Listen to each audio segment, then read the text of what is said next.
اعوذ باللہ من الشیطان الرجیم بسم اللہ الرحمن الرحیم رب اشرح لی صدری ویسر لی امری واحلل عقدۃ من لسانی یفقهوا قولی ان اللہ وملائکتہ یصلون علی النبی یا ایھا الذین آمنوا صلوا علیہ وسلموا تسلیما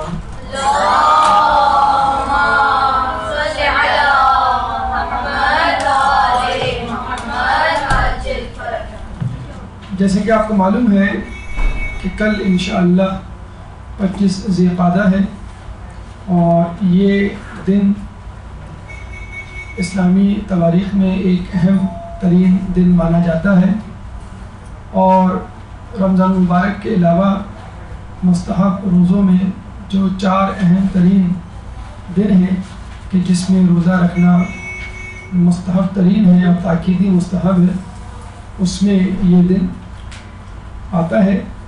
چنانچہ اس دن کو بہت اہمیت کے ساتھ، بہت تقدس کے ساتھ اور بہت احتیاط کے ساتھ ان تمام لوازمات کو ساتھ لیتے ہوئے گزارنا چاہیے، ان تمام احتیاطوں کو، ان تمام عبادات کو کہ جو اس دن سے مناسبت رکھتی ہیں۔ اس دن کی اہمیت کچھ یوں ہے کہ اس دن چند اہم ترین واقعات اس روئے زمین پر پیش آئے۔ دیکھا جائے تو خود زمین کا بچھایا جانا ایک اہم ترین واقعہ ہے کہ جس کے بعد زندگی کی ابتدا ہوئی۔ دوسرا اہم واقعہ پیدائش حضرت ابراہیم علیہ السلام ہے۔ تیسرا اہم واقعہ حضرت عیسیٰ علیہ السلام کی پیدائش ہے۔ چوتھا واقعہ روانگی رسول یعنی سفر حج کے لیے رسول اللہ اسی تاریخ کو روانہ ہوئے، اور کچھ روایتوں کے مطابق ظہور امام زمانہ بھی اسی دن ہوگا۔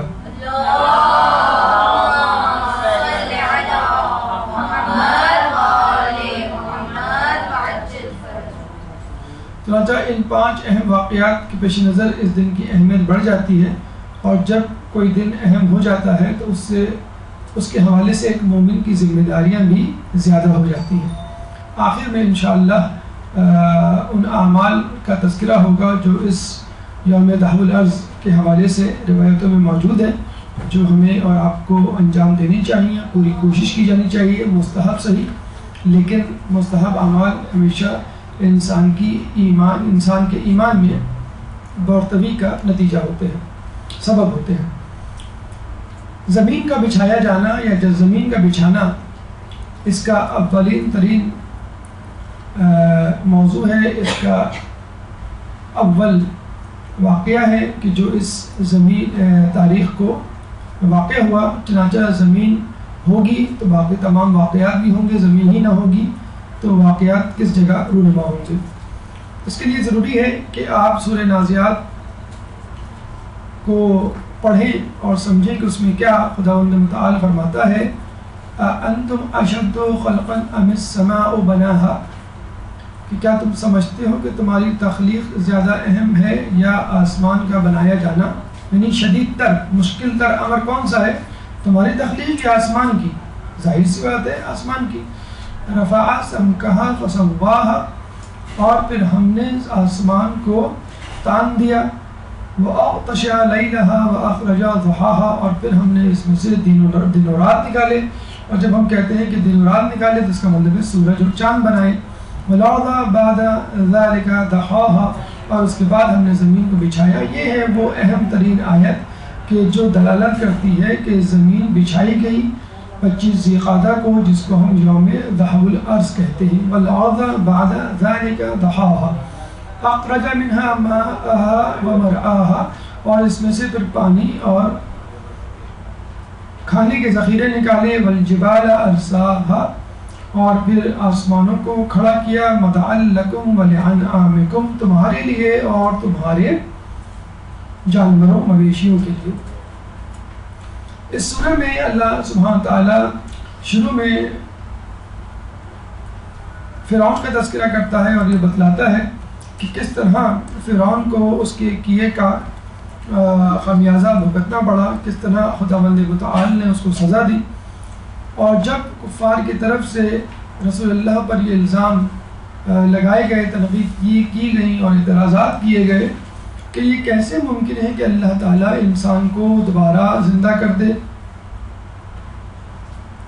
تو اللہ تعالیٰ کہتا ہے کہ پہلے تو تمہیں یہ پوچھنا چاہیے کہ خود انسان کو پہلی مرتبہ اللہ تعالیٰ نے کیسے بنایا، اور اس سے پہلے تو یہ پوچھنا چاہیے کہ آسمان، زمین اور پہاڑ کیسے بنائے، کیونکہ اس کائنات کا بنانا اور اس کائنات میں موجودات کا بنانا زیادہ مشکل تر ہے انسان کی بنسبت. چنانچہ اس کو ہی دیکھ لو اور ایمان لے آؤ. اور اللہ تعالیٰ نے پھر اپنی خلقتوں کا تذکرہ کیا کہ ہم نے آسمان بنایا، پھر ہم نے جو ہے وہ سورج چاند ستارے یعنی زمین اور دن اور رات بنائے. اس کے بعد ہم نے زمین کا فرش بچھایا، اس میں سے پانی اور چارہ یعنی غذا اور پانی نکالا، پہاڑوں کو گاڑ دیا، اور یہ سب کچھ تمہارے لیے تمہارے جانوروں کے لیے تھے. تو اگر آپ دیکھیں تو اس میں ایک سیکوینس ہے، اور خدا کا یہ کہنا وَالْأَرْضَ بَعْدَ ذَلِكَ دَحَاهَا کہ اور زمین کو اس کے بعد بچھایا گیا. تو اللہ تعالیٰ نے رینڈملی تذکرہ نہیں کیا کہ ہم نے تمام کائنات بنائی، مثلا سورج، چاند، ستارے، آسمان، زمین، انسان، جانور، نباتات، حیوانات وغیرہ. نہیں، ایک سیکوینس دی، ایک ترتیب دی. جسے ہم دیکھتے ہیں کہ وضو میں ایک ترتیب ہوتی ہے، اس ترتیب سے وضو نہ کیا جائے تو وضو باطل. اس طرح وضو میں ایک ترتیب ہوتی ہے، نماز میں ایک ترتیب ہوتی ہے. تو اللہ تعالیٰ کی اس ترتیب میں بھی حکمت ہے. دیکھیے زمین جسے کہتے ہیں کہ وہ خود سے نہیں بنی بلکہ سورج سے وجود میں آئی، یعنی سورج کا ایک ٹکڑا آگ کے گولے کی صورت میں الگ ہوا اور اس نے زمین کو بنایا. اور سورج خود ایک بگ بینگ تھیوری سائنس میں کہی جاتی ہے، جس کے تحت یہ کائنات 9 بلین سال پہلے، 9 ارب سال پہلے، ارب کا مطلب ہے 9 billion years before big bang theory, یعنی ایک دھماکہ ہوا تھا، اور اس دھماکے کے تحت ایک ذرہ، ایک پارٹیکل، ایک گولا پھٹا تھا، اور اس گولے اور مادے کے پھٹنے کے سبب بہت سارے ستارے، سیارے وجود میں آئے تھے اور مسلسل وجود میں آتے گئے. یعنی پہلے سورج بنا، سورج سے ایک ٹکڑا نکلا، اس نے زمین کو بنایا، زمین سے ایک ٹکڑا نکلا، اس نے چاند کو بنایا، پھر ستارے وغیرہ وجود میں آئے. تو یہ دھماکہ تقریباً 13 بلین سال پہلے ہوا، اور اس کے نتیجے میں آسمان بنا، اور پھر سورج، پھر زمین، اور 4 بلین سال پہلے زمین کی خلقت ہوئی، وجود میں آئی، جو کہ سورج کا ایک چھوٹا سا ٹکڑا تھی. تو شروع میں زمین خود سورج کی طرح ایک آگ کا گولا تھی، اور اتنی شدید تپش اور حرارت تھی اس میں کہ جس طرح آج سورج میں زندگی ممکن نہیں، اسی طرح اس وقت زمین پر زندگی ممکن نہیں تھی. اور پھر کیا ہوا، اس گرمی کی تپش کی وجہ سے پانی کے بخارات بنے، اور انہوں نے بادلوں کی شکل اختیار کی، اور بارش ہوئی، مواصلہ دھار بارش، اتنے عرصے تک بارش کہ پوری زمین اس سیلاب میں، اس پانی میں ڈوب گئی. جس طرح آج کل آپ دیکھتے ہوں گے پاکستان کے مختلف علاقوں میں سیلاب آیا ہوا ہے، تو کس طرح سیلاب کے پانی نے زمین کو ڈھانپا ہوا ہے کہ زمین نظر ہی نہیں آتی. پھر آپ دیکھیں گے کچھ عرصے بعد آہستہ آہستہ یہ پانی ڈھلان میں چلا جائے گا، جھیلوں اور جسے تالابوں کی صورت اختیار کر لے گا، اور کچھ پانی زمین کے اندر جذب ہو جائے گا. تو بالکل یہی ہوا کہ زمین بارش کی وجہ سے یقیناً مکمل طور پہ پانی سے ڈھانپ دی گئی تھی. پھر آہستہ آہستہ یہ پانی زمین کے اندر جذب ہوا، اور پانی کی لیئرز، زمین کی لیئرز کے اندر چلا گیا، اور کچھ پانی ڈھلان کی طرف چلا گیا، جس نے سمندر بنائے، دریا بنائے، بڑی بڑی جھیلیں اور تالاب بنائے. اور پھر زمین کا 70% حصہ تو پانی کی صورت میں برقرار رہا، پانی کے ماخذ کی صورت میں، یعنی دریاؤں، تالابوں، جھیلوں اور سمندروں کی صورت میں، اور 30% حصہ خشکی کی صورت میں ابھر آیا، پانی کے اوپر آ گیا، پانی نیچے چلا گیا اور زمین ظاہر ہونا شروع ہوئی. اب یہ بات کہ زمین سب سے پہلے دنیا میں کس جگہ ظاہر ہوئی، آپ نے یہ نوٹ کیا ہوگا. جیسے آپ کے گھر کے آس پاس یا کہیں میدان میں آپ دیکھتے ہیں پانی، اور روزانہ آپ کا وہاں سے گزر ہوتا ہے، تو آپ دیکھیں گے کہ پانی آہستہ آہستہ نیچے چلتا چلا جائے گا، جذب ہوتا چلا جائے گا، اور زمین کا وہ حصہ جو سب سے اوپر ہوتا ہے وہ سب سے پہلے باہر آتا ہے، پھر اس کے نیچے کا حصہ، پھر اس کے نیچے کا حصہ. اسی لیے کہتے ہیں کہ اگر دنیا میں بارش ہو تو بنگلہ دیش اور چند ممالک جو بنگلہ دیش کی طرح بالکل نیچے ہیں سطح سمندر سے، وہ پہلے ڈوبیں گے. تو اس طرح وہ حصہ جو کہ اوپر کی طرف تھا، ابھرا ہوا تھا، قدرے بالائی سطح پر تھا زمین کے دوسرے حصوں کی بنسبت، وہ سب سے پہلے اوپر آیا، اور پھر آہستہ آہستہ یہ حصہ پھیلتا چلا گیا، اور اس طرح دنیا میں خشکی کا ظہور ہوا. تو وہ کون سی جگہ تھی کہ جہاں پر خشکی کا حصہ سب سے پہلے وجود میں آیا؟ تو کہا یہ جاتا ہے کہ یہ وہ حصہ تھا جہاں پہ اب خانہ کعبہ ہے. یعنی خانہ کعبہ اس وقت نہیں تھا، بلین ایئرز پہلے یا 4 بلین ایئرز پہلے، تو وہ جگہ عام سطح سے بلند تھی، چنانچہ وہ سب سے پہلے نمودار ہوئی، ظاہر ہوئی. اس کے بعد بقیہ سطح، پھر بعد میں جانوروں اور نباتات کا ظہور ہوا. پھر ہم نے دیکھا آدم علیہ السلام آئے اور انہوں نے پھر اسی جگہ خانہ کعبہ کی بنیاد رکھی. اتفاق کی بات یہ ہے کہ سائنسدانوں نے جس سیکوینس سے کائنات کی تخلیقات کا ذکر کیا ہے، یعنی پہلے آسمان، پھر سورج، چاند، پھر زمین، پھر پانی، پھر پودے، پھر جانور، پھر انسان، بالکل اسی سیکوینس میں ہی قرآن نے اور اسلام نے خدا کی تخلیقات کا ذکر کیا ہے. ابھی چند دن پہلے ہم ایک جوئش ویب سائٹ، یہودی ویب سائٹ کو وزٹ کر رہے تھے، تو انہوں نے تقریباً 15 سٹیپس بتائے ہیں اس کائنات کی تخلیق میں کہ خدا نے اس کائنات کو کیسے بنایا. تو اس میں بھی تقریباً یہی سیکوینس تھا کہ پہلے آسمان، سورج، چاند، ستارے، پھر زمین، اور اس کے بعد پانی، پھر نباتات، پھر حیوانات، اور پھر جو ہے انسان.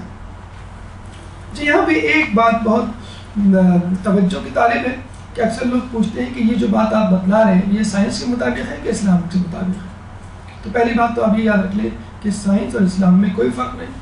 Science is the work of God, اور اسلام یا قرآن از دا ورڈ آف گاڈ. یہ ورڈ ہے اور وہ ورک ہے، تو دونوں چیزوں کا خالق، دونوں چیزوں کا ماخذ جو ہے وہ ایک ہی شخصیت یعنی خداوند متعال کی ذات ہے. بگ بینگ تھیوری کیا اسلام سے مطابقت رکھتی ہے؟ اس زمین میں بہت ساری دلائل دیے جا سکتے ہیں. 2 فقط دلائل ہم یہاں پہ دیں گے آپ کو، بلکہ 3.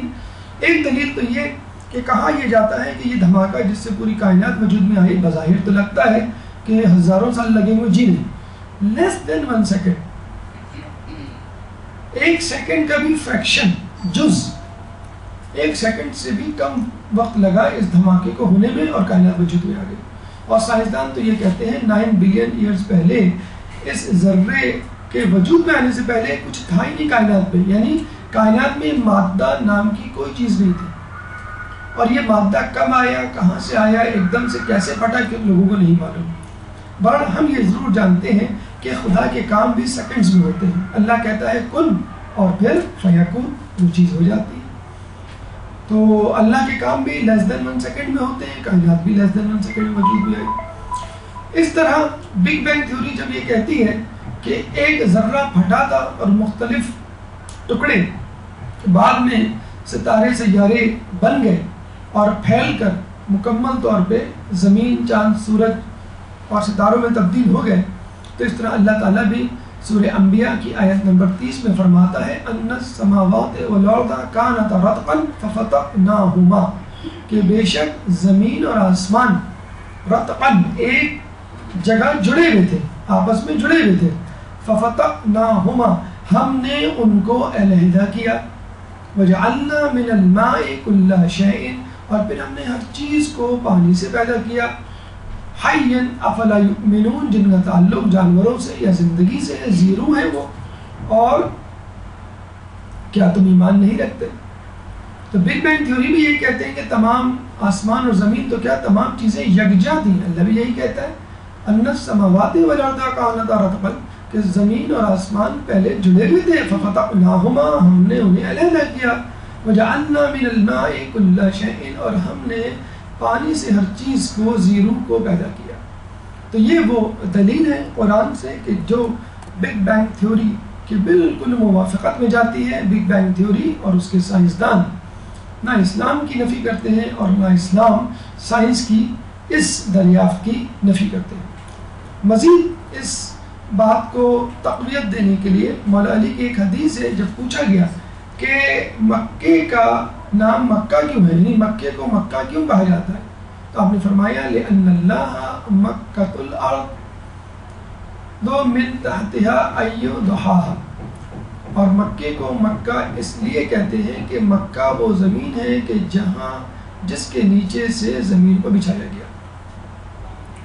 اور عربی ڈکشنری کو اگر ہم کھنگالیں تو ہمیں لگتا ہے مکہ بمعنی دحرجہ، یعنی دحرجہ کے معنی میں استعمال ہوتا ہے، یعنی پھیلانا۔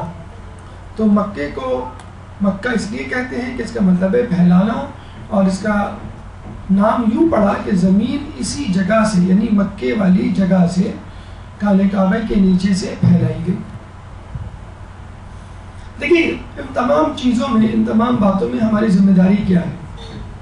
ہم قرآن پڑھتے ہیں، اس پہ توجہ نہیں دیتے، بس ایک مٹو طوطے کی طرح پڑھتے چلے جاتے ہیں، اور جب ہم کائنات کو دیکھتے ہیں، سورج چاند ستاروں اور سائنس اور دیگر عقلیات پہ مبنی مفروضات کو، تو بھی ہم غور نہیں کرتے۔ ہمارا مقصد امتحان میں پاس ہونا ہوتا ہے، ہمارا مقصد اپنی کسی پیاس کو بجھانا ہوتا ہے، ہمارا مقصد کوئی دنیاوی مفاد ہوتا ہے۔ اگر ہم اس حدیث کو ہر کام سے پہلے ذہن میں رکھ لیں، اول العلم معرفت الجبار وآخر العلم تفویض الامر الیہ، کہ علم کی پہلی سیڑھی اللہ کی معرفت ہے اور آخری سیڑھی اپنے تمام کام اس کے سپرد کر دینا ہے۔ تو پھر ہم قرآن پڑھیں گے تو اس پہ بھی غور کریں گے، کتابیں پڑھیں گے کورس کی تو بھی خدا پہ غور کریں گے، خدا کی آیات پہ غور کریں گے، حتیٰ کہ چاند ستاروں کو رات میں دیکھیں گے، دن میں دیکھیں گے تو بھی اللہ پر، اس کی تخلیقات پہ غور کریں گے۔ اور یہی دعوت فکر ہمیں قرآن دیتا ہے بار بار، ان فی خلق السماوات والارض واختلاف اللیل والنہار، کہ زمین و آسمان کی خلقت میں اور دن و رات کے آنے جانے میں، والفلک التی تجری فی البحر بما ینفع الناس، اور ان کشتیوں میں جو سمندر پہ چلتی ہیں اور جس سے انسان فائدہ اٹھاتا ہے، وما انزل اللہ من السماء، اور وہ کچھ جو اللہ آسمان سے نازل کرتا ہے، من ماء فاحیا بہ الارض، اور وہ پانی جو زمین پر پڑتا ہے تو اس کو حیات دیتا ہے، بعد موتہا، اس کے مر جانے کے بعد، وبث فیہا من کل دابۃ، اور وہ تمام جانور جاندار جو اس پر چلتے ہیں، وتصریف الریاح والسحاب المسخر، اور ہوا کا ادھر سے ادھر آنا جانا اور بادلوں کا مسخر ہونا، بین السماء والارض، اور جو کچھ آسمان اور زمین میں ہے، لآیات لقوم یعقلون، اور اس پر یہ سب اللہ تعالیٰ کی نشانیاں ہیں، کس کے لیے؟ لقوم یعقلون، ان لوگوں کے لیے جو عقل رکھتے ہیں۔ سورہ بقرہ آیت نمبر 164۔ تو دنیا جہاں کی چیزیں، دنیا جہاں کے معاملات اور امور کو آپ کے سامنے رکھ دیا کہ دن رات، آسمان زمین، کشتی، ہوا، بادل، یہ تمام چیزوں کو دیکھو، اس پہ غور کرو، اگر تم عقل رکھتے ہو تو تم خدا تک پہنچ جاؤ۔ چنانچہ ہمارے آس پاس کے لوگ ہوں، ہمارے آس پاس کی چیزیں ہوں، یا جسے کہتے ہیں کہ قرآن کی آیات، ہمیں دونوں صورتوں میں تفکر اور تدبر اور تعقل سے کام لینا ہے۔ اگر ہم نے تفکر و تدبر و تعقل سے کام نہیں لیا اور زمین و آسمان کی خلقت کو نہیں سمجھا، روز و شب کی آمد و رفت پہ توجہ نہ دی، جو کشتیاں دریاؤں میں لوگوں کے فائدے کے لیے چلتی ہیں، ان پہ اپنی نگاہوں کو مرتکز نہ کیا، اور اس پانی کے بارے میں نہیں سوچا جس کو اللہ تعالیٰ نے آسمان سے نازل کیا ہے، اور مردہ زمینوں کو زندہ کیا، یعنی کھیت اور کھلیان بنائے، اور چوپائے جو اس میں چڑھتے ہیں، اور ہوائیں جو زمین و آسمان کے درمیان ہیں، اور بادل، تمام صاحبان عقل کے لیے نشانیاں ہیں۔ تو اللہ نے یہ چیزیں ابس نہیں پیدا کی، ایک طرف تو ان تمام چیزوں میں انسانیت کے لیے فائدہ ہے، ان چیزوں کو استعمال کر کے انسان زندہ رہتا ہے، یہ انسانیت کی بقا کے لیے ضروری ہے۔ ہوا اور پانی دیکھا جائے تو اس کے بغیر ایک درخت زندہ نہیں رہ سکتا، درخت نہ ہو تو جانور اس کے بغیر زندہ نہیں رہ سکتے، اور جانور نہ ہو تو اس کے بغیر انسان زندہ نہیں رہ سکتے۔ تو یہ تمام چیزیں ایک دوسرے کے لیے لازم و ملزوم ہیں، چنانچہ ان پہ غور کر کے ہم بآسانی مخلوق سے خالق کی طرف پہنچ سکتے ہیں اور اپنے خالق کی معرفت حاصل کر سکتے ہیں. اور جب خالق کی معرفت ہو جائے تو پھر ہمارا اس سے تعلق چونکہ خالق و مخلوق کا ہے تو ہمیں اپنی ذمہ داری کا احساس بدرجہ اولا ہو سکتا ہے، بشرط یہ کہ ہم تدبر سے کام کریں. آئیے اس آیت پہ غور کرتے ہیں. وَالْأَرْضَ بَعْدَ ذَلِكَ دَحَاهَا، سورہ نازعات کی آیت نمبر 30 کہ اللہ تعالیٰ نے لفظ ارض قرآن میں 23 سے زیادہ مرتبہ استعمال کیا ہے. دو اہم معنی یا جن معنوں میں استعمال ہوئی ہے ارض وہ ہم آپ کے سامنے رکھتے ہیں. ایک جگہ سورہ بقرہ آیت نمبر 22 میں اللہ فرماتا ہے الذی جعل لکم الارض فراشا والسماء، اس پروردگار نے تمہارے لیے زمین کا فرش اور آسمان کا شامیانہ بنایا. تو زمین کو اللہ تعالیٰ نے بطور فرش بنایا اور آسمان کو بطور شامیانہ. تو جو چیز جس کے لیے بنائی گئی ہے اسی کے لیے استعمال کی جائے. زمین کو رہائش کے لیے استعمال کیا جائے اور آسمان کو بطور چھت استعمال کیا جائے. اور اگر آپ ستاروں کی طرف سیارے چھوڑ دیں گے کہ شاید ہمیں وہاں جگہ مل جائے رہنے کی تو یہ آپ کے لیے عبث ہوگا. امریکہ، یورپ اور دیگر ممالک بدستور سیٹلائٹس اور راکٹس اور سیارے بھیج رہے ہیں تاکہ پتہ چلایا جا سکے کہ کیا زمین کے علاوہ کوئی ایسا پلانٹ ہے کہ جہاں پر زمین کے آثار ہوں زندگی کے، یعنی ہوا ہو، یعنی پانی ہو، تاکہ آپ وہاں رہ سکیں. اور دنیا جو کہ ایک گاربیج، ایک کوڑا کرکٹ والی جگہ بن چکی ہے جنگ و جدل کی وجہ سے، ہم اس کو چھوڑ کے ایک نئی پرامن زندگی دنیا بسا سکے. تو ایسا ممکن نہیں ہے. امریکہ کی یہ روبوٹ گاڑی جس کو ہم کیوریوسٹی کہتے ہیں اس وقت مریخ پر موجود ہے اور مریخ سے تصویریں کھینچ کے وہ زمین پر بھیج رہی ہے. تقریباً 4 سال تک یہ گاڑی وہاں رہے گی. اور جس طرح ہم واٹس ایپ پہ تصویریں بھیج کر ایک دوسرے سے شیئر کرتے تو اسی طرح یہ گاڑی بھی مریخ کی تصویریں لے کر آپ کو بھیج رہی ہے اور کچھ سیمپل بھی اپنے ساتھ آئندہ چند سالوں میں لے کر آئے گی جس سے آپ کو اندازہ ہو سکے گا کہ کیا مریخ میں زندگی ممکن ہے. لیکن پھر وہی بات کہ اللہ تعالیٰ نے زمین کو فرش بنایا ہے زندگی کے لیے، آباد کرنے کے لیے اس کو بنایا ہے اور وہاں رہنے کے لیے، بجائے اس کے کہ آپ کہیں اور. علماء کہتے ہیں کہ اگر امریکہ اور یورپ والے یہی طاقت و توانائی سمندری خزانوں کی تلاش میں خرچ کر دے تو بہت زیادہ انسانیت کو فائدہ ہو جائے. اس میں موجود خزانے، اس میں موجود تیل، اس میں موجود دیگر چیزیں ہماری استعمال کے لیے بدرجہ اولا مفید ثابت ہو سکتی ہیں. ایک اور معنی بہت دلچسپ معنوں میں استعمال ہوئی ہے زمین، اور وہ ہے الذی جعل لکم الارض مہدا، کہ اس نے زمین تمہارے لیے گہوارہ بنا دی. اس نے تمہارے لیے زمین کو گہوارہ بنایا. گہوارے کا مطلب ہے جھولا. آپ نے دیکھا ہوگا کہ بچہ اپنے ابتدائی سال جھولے میں گزارتا ہے اور جب وہ بڑا ہو جاتا ہے 2 سال سے زیادہ، 3-4 سال، تو پھر وہ جھولے سے اتر کر آس پاس کی زندگی اور ماحول کو جسے کہتے ہیں کہ اپنا لیتا ہے اور لطف اٹھاتا ہے. تو جھولے کے بارے میں تفسیر المیزان میں خود محمد حسن طباطبائی فرماتے ہیں کہ جھولا وسیلہ طاقت ہے، جھولا وسیلہ توانائی ہے کہ انسان کو چاہیے جھولے سے اپنی طاقت کو، اپنے جسم کو، اپنی صحت کو پروان چڑھائے اور جب طاقت مل جائے تو جھولے کے باہر آ جائے اور زندگی کو انجوائے کرے. تو زمین جھولا ہے کہ جہاں سے انسان کو طاقت حاصل کرنی ہے، اپنی کمزوری کو دور کرنا ہے اور پھر یہاں سے نکل کر اس جگہ جانا ہے کہ جہاں بہت ساری نعمتیں خدا کی اس کا انتظار کر رہی ہیں. لیکن وہاں جانا اسی وقت ممکن ہے کہ جب انسان مضبوط ہو، طاقت و توانا ہو، خوبصورت ہو اور طاقتور ہو اور اس میں کوئی کمزوری نہ ہو. کمزوریاں کیا ہیں کہ انسان کی؟ گناہ. ہمیں ان گناہوں کو دھونا ہے، کھرچنا ہے، اپنی ذات سے نکالنا ہے. اور طاقت کیا ہے انسان کی؟ خوبصورتی کیا ہے انسان کی؟ نیکیاں. ہمیں اسی دنیا سے نیکیاں کمانی ہے. بچہ اسی جھولے میں دودھ پیتا ہے، اسی جھولے میں کھاتا پیتا ہے اور پھر اس کو چھوڑ دیتا ہے. تو ہمیں اس دنیا میں پہلی بات تو یہ ہے کہ ہمیشہ نہیں رہنا، بطور جھولا استعمال کرنا ہے، طاقت حاصل کرنی ہے، نیکیوں کی صورت میں کمزوری کو چھوڑنا ہے گناہوں کی صورت میں، اور پھر پرواز کرنی ہے اس طرف جہاں پہ جنت ہے۔ روسی فلسفی کانسٹینٹن سیورکوفسکی فرماتا ہے کہ دنیا ایک جھولا ہے انسانیت کے لیے، لیکن انسانیت اس جھولے میں ہمیشہ نہیں رہ سکتی۔ حقیقت ہے کہ ہمیں اگر اس دنیا میں دل لگانے کو کہا جائے اور ہم دل لگا بیٹھے تو یہ ہماری بیوقوفی ہوگی۔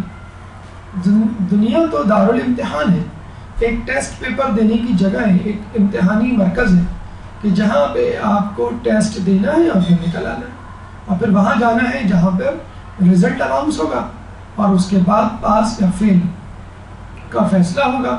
جو پاس ہوں گے وہ جنت میں جائیں گے اور جو فیل ہوں گے وہ دوزخ میں جائیں گے۔ اب آئیے اس طرف کہ انسان کی اس دنیا میں کیا حیثیت ہے، اس کا تعین اللہ تعالیٰ نے اسی وقت کر دیا تھا کہ جب اس نے انسان کو بنایا تھا۔ وَإِذْ قَالَ رَبُّكَ لِلْمَلَائِكَةِ إِنِّي جَاعِلٌ فِي الْأَرْضِ خَلِيفَةً، اور جب خدا نے ملائکہ کو کہا کہ میں دنیا میں ایک نائب بنانے والا ہوں، تو فرشتوں نے کیا جواب دیا؟ قَالُوا أَتَجْعَلُ فِيهَا مَن يُفْسِدُ فِيهَا وَيَسْفِكُ الدِّمَاءَ، کہ کیا اسے بنائے گا جو زمین میں فساد برپا کریں گے اور خون ریزی کریں گے؟ وَنَحْنُ نُسَبِّحُ بِحَمْدِكَ وَنُقَدِّسُ لَكَ، اور ہم ہیں تو تیری عبادت، تقدیس و تحمید ہم حمد کے لیے، کیا ضرورت ہے کسی اور کو بنانے کی خلیفہ؟ اللہ نے فرمایا قَالَ إِنِّي أَعْلَمُ مَا لَا تَعْلَمُونَ، کہ میں وہ جانتا ہوں جو تم نہیں جانتے۔ تو خدا نے انسان کو اس دنیا میں بطور خلیفہ بھیجا تھا۔ ہماری حیثیت، ہمارا تعین اس دنیا میں بطور خلیفہ ہے۔ خلیفہ یعنی سبسٹیچیوٹ، جو بعد میں آتا ہے، پیچھے آتا ہے۔ اگر آپ سے پوچھا جائے کہ آپ کے پاس کون سی گاڑی ہے، تو آپ کہیں گے میرے پاس سوزوکی گاڑی ہے۔ پھر آپ سے کہا یہ گاڑی آپ کی تو نہیں، آپ کے ابو کی ہے، تو آپ کہیں گے کہ بھائی ابو کی گاڑی میری گاڑی ہے۔ آپ سے پوچھا جائے گا بھی آپ کے پاس گھر ہے، جی ہاں ہے، کہاں ہے، جی میں فلاں جگہ رہتی ہوں۔ آپ سے کہا جائے گا بھی یہ آپ کا گھر تو نہیں ہے، تو آپ کے ابو کا گھر ہے، آپ کہیں گے ابو کا گھر میرا گھر ہے۔ تو جو چیز آپ کے ابو کے گھر میں یا آپ کے گھر میں ہے تو وہ آپ ہی کی چیز کہلائے گی۔ تو اس کائنات میں جتنی بھی چیزیں ہیں، اگر کوئی آپ سے پوچھے یہ پہاڑ، یہ سمندر، یہ آسمان، یہ ستارے، یہ جانور، یہ نباتات کس کے ہیں، تو آپ کہیں گے میرے ہیں۔ میرے یعنی آپ کے کیسے؟ تو جی ہاں خدا کے تو ہیں، لیکن خدا نے ان چیزوں کو بنا کر میرے حوالے کر دیا۔ جسے باپ اپنی دکان اپنے بیٹے کے حوالے کر کے چلا جاتا ہے، اب وہ دکان کا تصرف اس بیٹے کے ہاتھ میں، لیکن ایک صورت میں، بجائے بشرط یہ کہ ان چیزوں کا تصرف باپ کی اجازت اور رضامندی سے ہو۔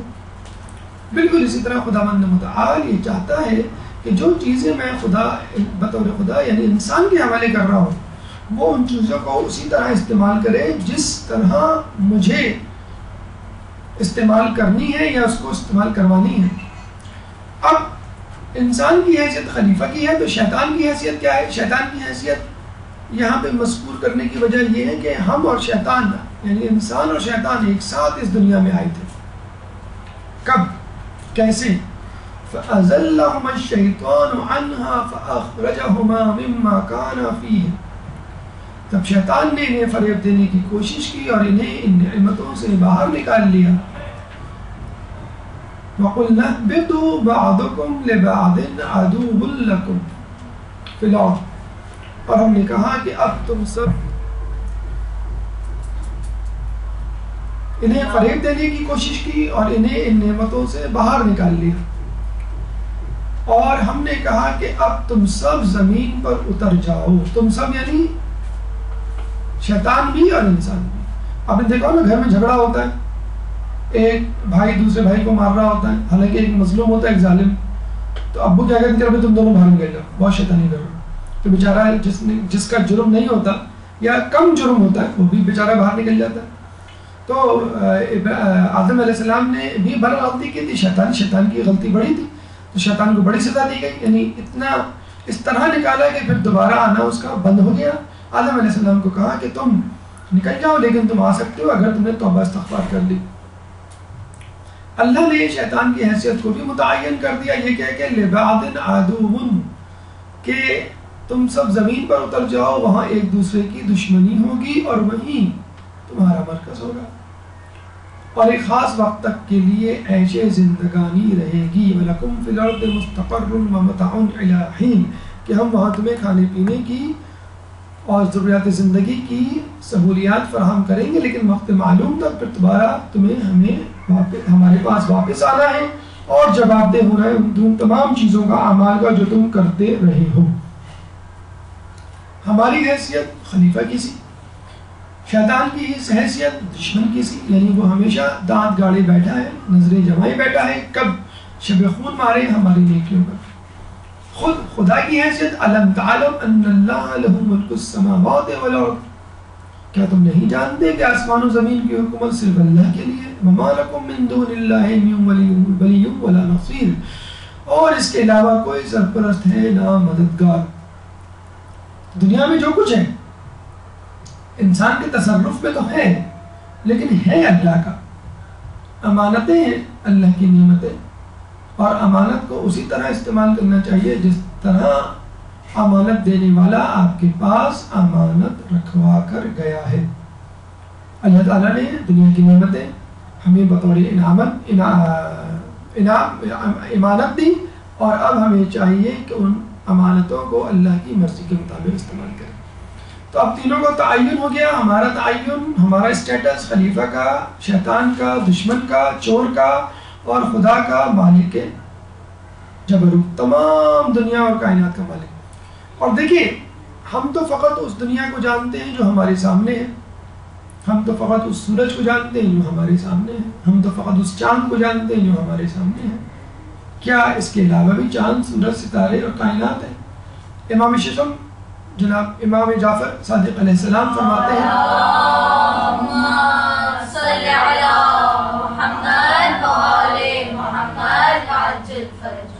جتنی جیسی کائنات تم دیکھ رہے ہو اس جیسی 18,000 کہکشائیں اور ہیں،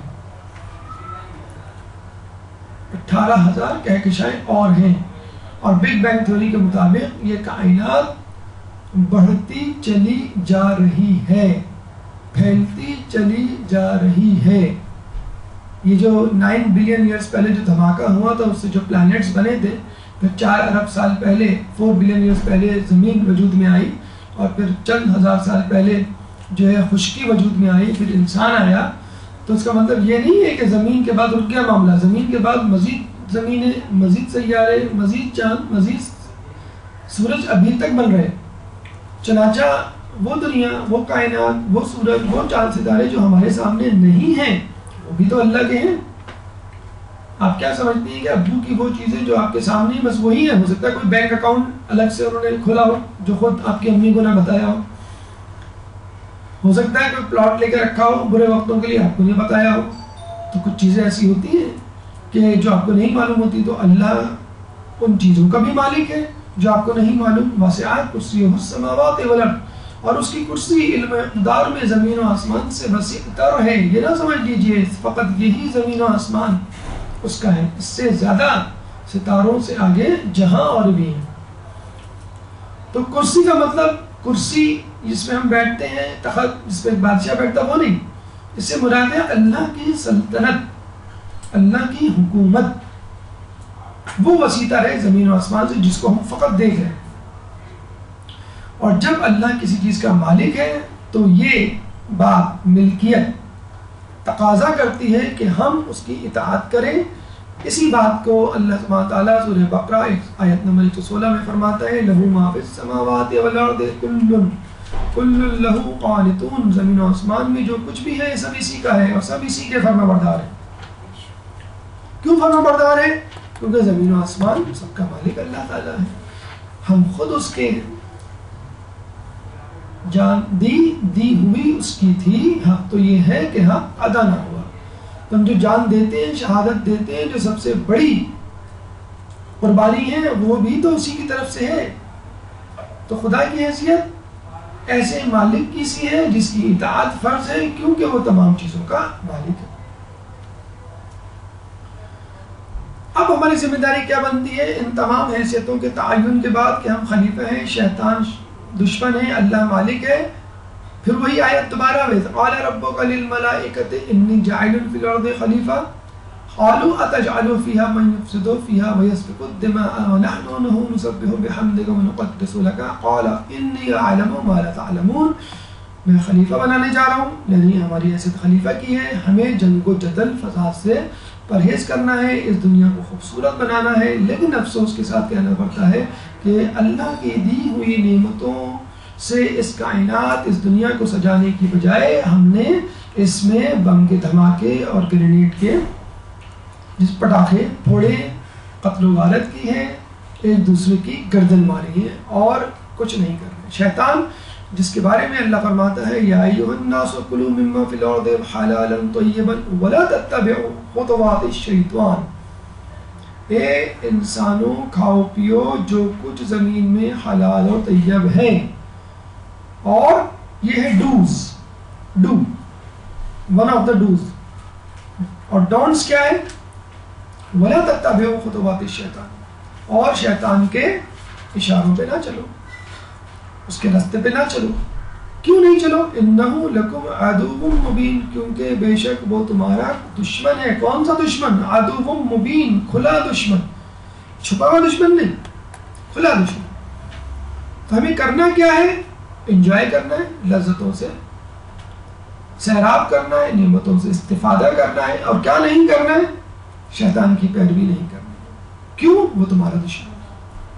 کتنا ہی اسمارٹ بن کر آپ کے سامنے سج دھج کے آ جائے، رہے گا وہ آپ کا دشمن. جن کی فطرت میں ہو ڈسنا وہ ڈسا کرتے ہیں. فسادی کیوں پسند نہیں اللہ کو؟ کیونکہ یہی لوگ خسارہ اٹھانے والے ہیں. وَيُفْسِدُونَ فِي الْأَرْضِ أُولَٰئِكَ هُمُ الْخَاسِرُونَ. اور فساد جو کرتے ہیں زمین پہ وہی لوگ ہیں جو خسارہ اٹھانے والے ہیں. سورہ بقرہ آیت نمبر 27. تو یہ تمام تر گفتگو ہماری حیثیت اور ذمہ داری کے حوالے سے تھی، لیکن یہ نہ سمجھ لیا جائے کہ خدا نے ہم پہ سختی کی اور ہم سے پہلے لوگوں پہ نرمی. جی نہیں. کلوا واشربوا من رزق اللہ ولا تعثوا فی الارض مفسدین. کھاؤ پیو، اللہ نے جو تمہیں رزق دیا ہے، لیکن یہ دیکھو کہ زمین پر فساد نہ کرنا. اللہ تعالیٰ نے جب موسیٰ علیہ السلام کی امت کو، صالح لوگوں کو من و سلوہ دیا تو کہا کہ تم اس میں سے کھاؤ پیو، جو رزق دیا اس میں سے کھاؤ پیو، لیکن دیکھو فساد نہیں کرنا. تو پہلے کی امتوں کو بھی یہی دیا، یہی پیغام، یہی حکم کہ فساد نہیں کرنا، اور ہم کو بھی یہی کہا فساد نہیں کرنا. وہی فساد جس کا خدشہ فرشتوں نے ظاہر کیا تھا. وَيُسْفِكُ الدِّمَاءَ، یہ فساد اور خونریزی کرے گا. اور اللہ نے کیا کہا تھا؟ انی جاعل فی الارض خلیفہ. تو دنیا میں کچھ لوگ اپنے آپ کو خلیفہ ثابت کرنے پر تلے ہوئے کوشش کر رہے ہیں، تزکیہ نفس کر رہے ہیں، اور کچھ لوگ وہی کر رہے ہیں جو شیطان چاہتا ہے اور جس کا خدشہ ملائکہ نے ظاہر کیا تھا. اور حقیقت میں جو لوگ خدا کے نیک بندے ہیں اور اس کی نعمتوں کا شکر ادا کرتے ہیں بہت کم ہیں. وَلَقَدْ مَكَّنَّاكُمْ فِي الْأَرْضِ، اور ہم نے تمہیں زمین میں اختیار دیا. وَجَعَلْنَا لَكُمْ فِيهَا مَعَائِشَ، اور تمہارے لیے ضروریات زندگی فراہم کی. قَلِيلًا مَا تَشْكُرُونَ، لیکن تم میں بہت کم لوگ ہیں جو شکر کرنے والے ہیں. جسے کہتے ہیں کہ باپ کی حیثیت بسا اوقات ایک خاندان میں ایک تھینک لیس پوزیشن ہوتی ہے، جس کا کوئی شکر اور تھینک نہیں ادا کرتا. کیوں؟ حالانکہ وہ تمام چیزیں پرووائڈ کر رہا ہوتا ہے، فیسلٹیز، لیکن اسی وقت وہ لوگوں کا دشمن بھی ہوتا ہے. بچے اس کو، باپ کو اپنا دشمن سمجھتے ہیں کہ ہمیں ٹی وی نہیں دیکھنے دیتے، ہمیں کھیلنے نہیں دیتے، ہمیں سونے نہیں دیتے. اور دیکھا جائے وہی پورے گھر کا بوجھ اٹھائے ہوئے ہیں. تو خدا بند متعال اس پوری کائنات کا بوجھ اٹھایا ہوا ہے، اس کے باوجود ہم اس کو اپنا خدا سمجھنے کے، اس کو اپنا دشمن سمجھ بیٹھے. اب آئیے دوسری فضیلت اس یوم ذهب الارض 25 ذی القعدہ کے حوالے سے. پہلی فضیلت اپنے اختتام کو پہنچی سائنسی نقطہ نگاہ سے، اسلامی نقطہ نگاہ سے، یعنی زمین کا بچھایا جانا. دوسری فضیلت 25 ذوالقعدہ کے حوالے سے ہے، پیدائش حضرت ابراہیم علیہ السلام. ایک درود پڑھ دیں محمد علیہ.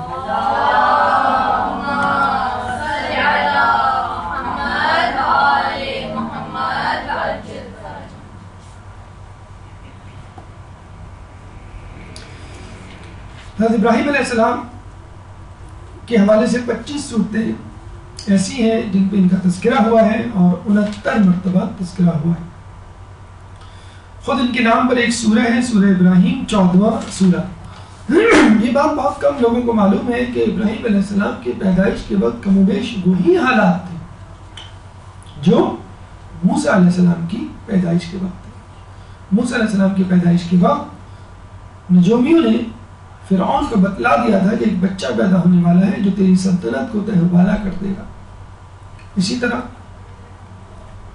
ابراہیم علیہ السلام کی پیدائش سے پہلے نمرود کو اس کے نجومیوں نے، درباریوں نے بتلا دیا تھا کہ ایک بچہ پیدا ہونے والا ہے جو تیری سلطنت کو تباہ و برباد کر دے گا. نمرود نے ایک دن خواب دیکھا کہ آسمان پر ایک ستارہ بلند ہوا اور وہ ستارہ اتنا چمکدار تھا کہ اس کی چمک دمک سے سورج چاند کی روشنی ماند پڑ گئی.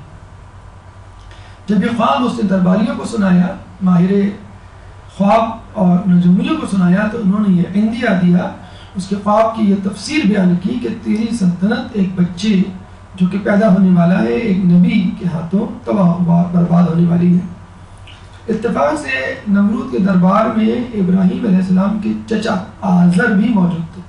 آزر ایک بت پرست تھا اور نمرود کے قریب ترین ساتھیوں میں اس کا شمار ہوتا تھا. وہ علم نجوم جانتا تھا اور اس نے خواب دیکھنے سے پہلے ہی اپنے علم نجوم کی بدولت یہ جان لیا تھا کہ ایک بچہ پیدا ہونے والا ہے جو نمرود کی حکومت کو ختم کر دے گا.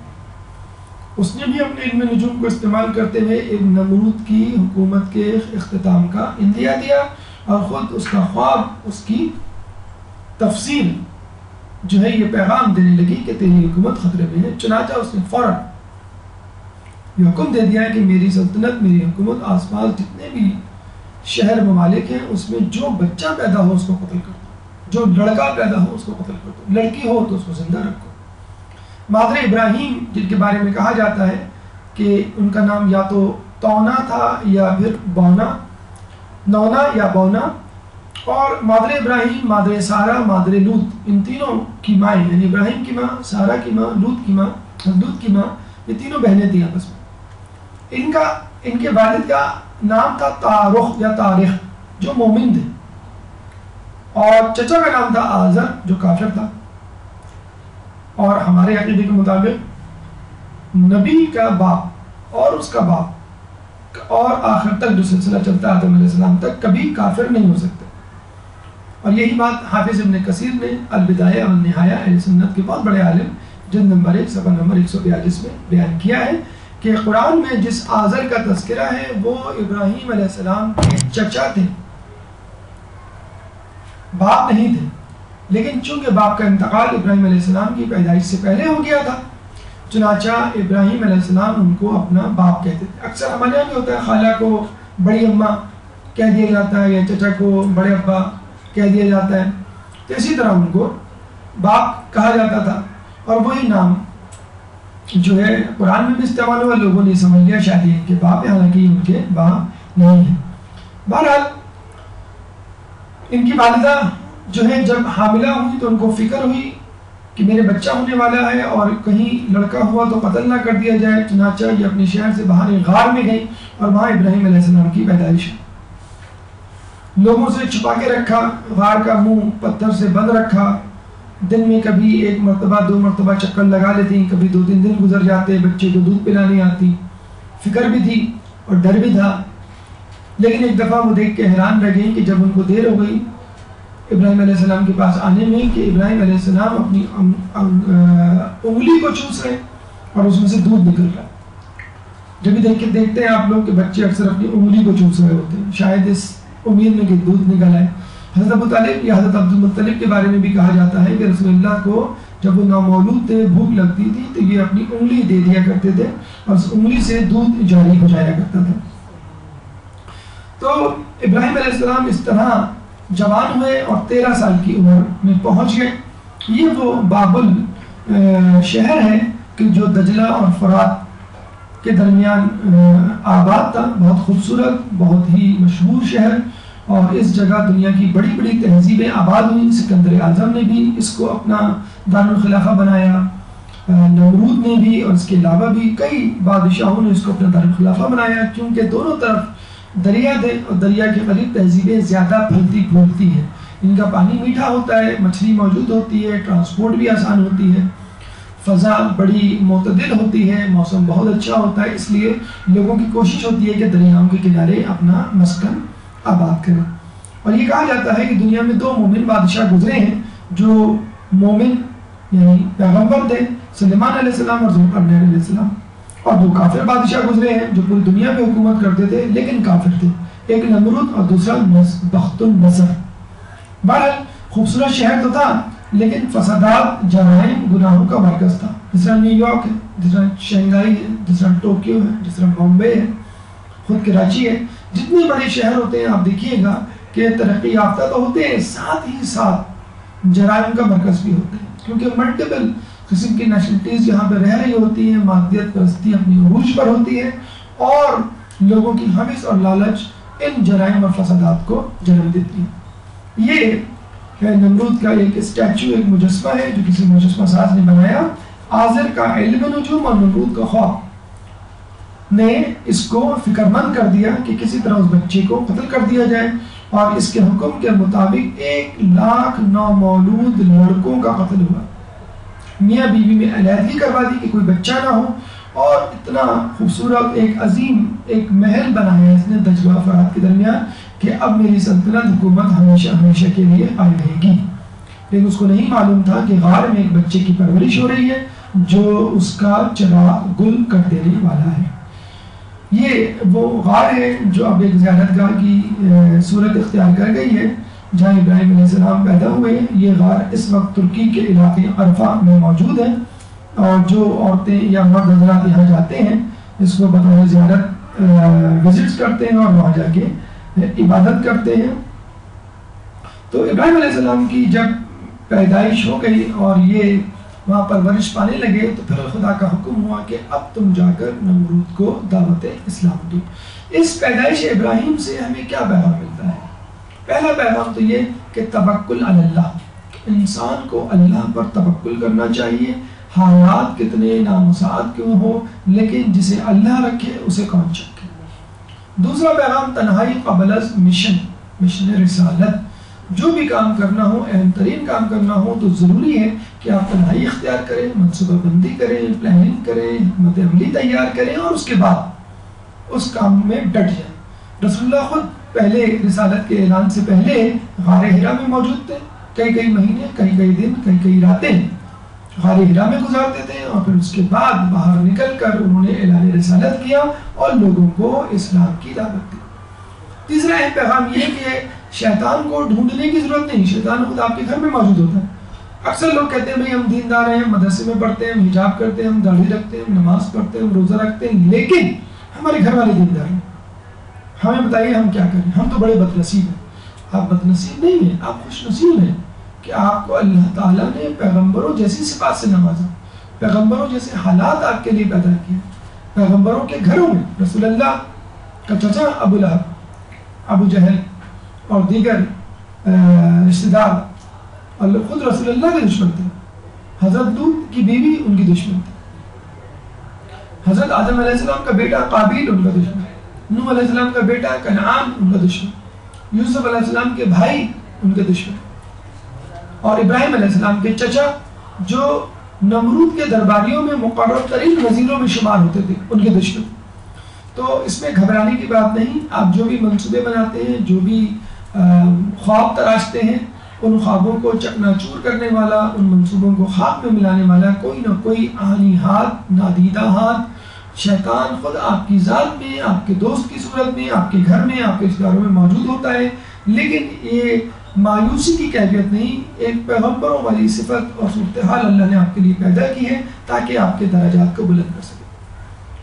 اب آئیے تیسری فضیلت جو کہ پیدائش حضرت عیسیٰ علیہ السلام کے حوالے سے ہے۔ ایک درود پڑھ دیں محمد علیہ وسلم۔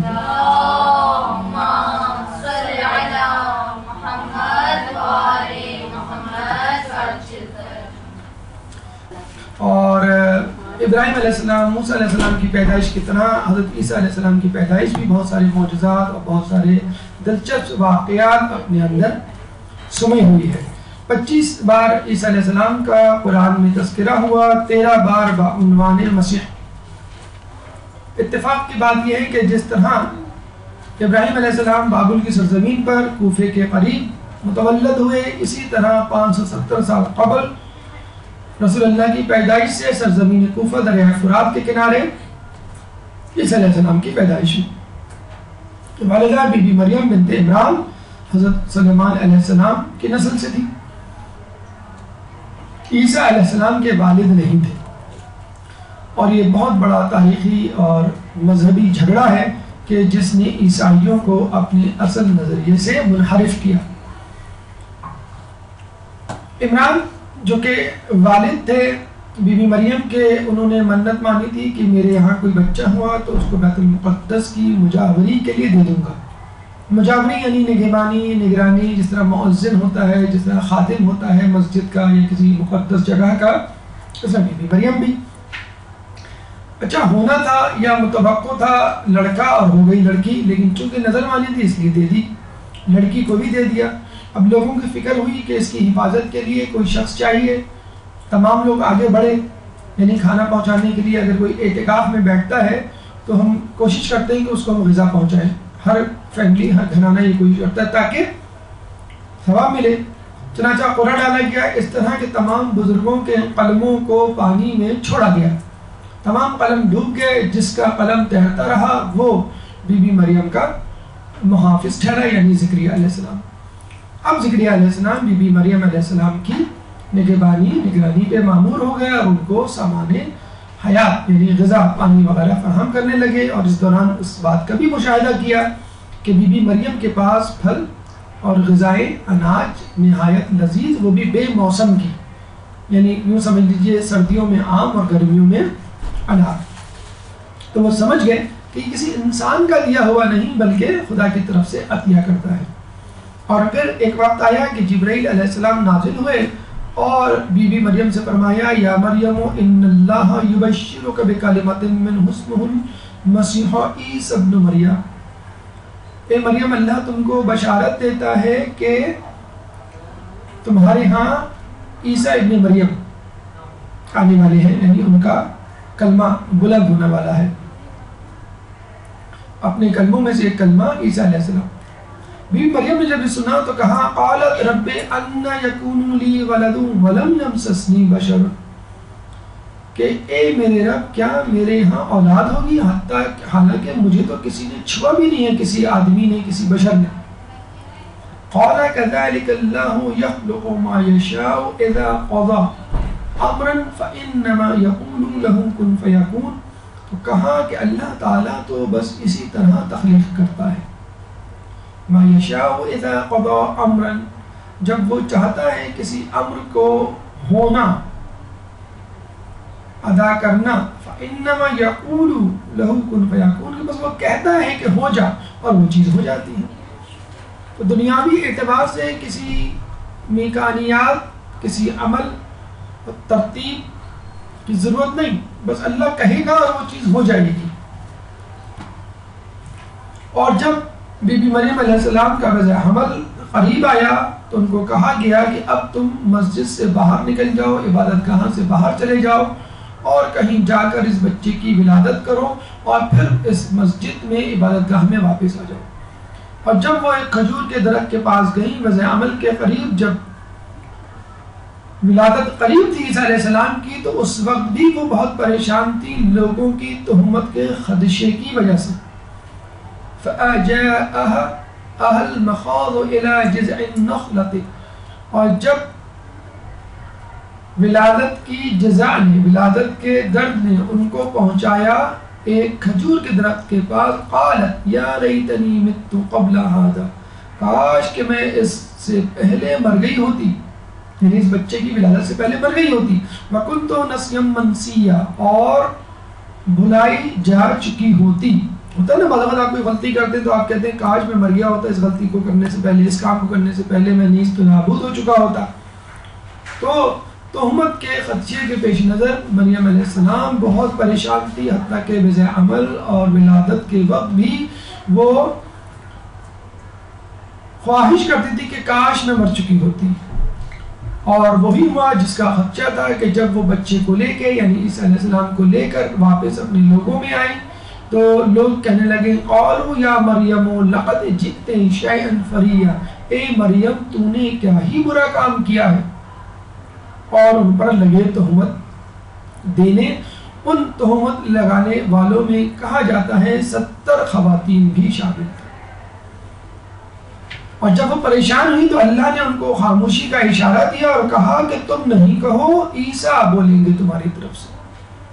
فَأَشَرَتْ إِلَيْهِ قَالُوا كَيْفَ نُكَلِّمُ، اور جب بی بی مریم نے اشارہ کیا عیسیٰ علیہ السلام کی طرف تو لوگوں نے کہا کیف نکلم، یہ کیسے، ہم کیسے کلام کریں، من کان فی المہد صبیا، اس سے کہ جو اس وقت جھولے میں ہے، جو بچہ ہے چند دنوں کا ہے جھولے میں ہے، اس سے کیسے کلام کریں گے۔ اب بی بی مریم کیا کہہ رہی ہیں، انہوں نے اشارہ کیا اور وہ کیا کہہ رہے ہیں کہ ہم اس بچے سے کیسے کلام کریں جو فقط ابھی جھولے میں ہے، لیکن اس بچے نے کلام کیا اور عیسیٰ علیہ السلام جھولے میں گویا ہوئے۔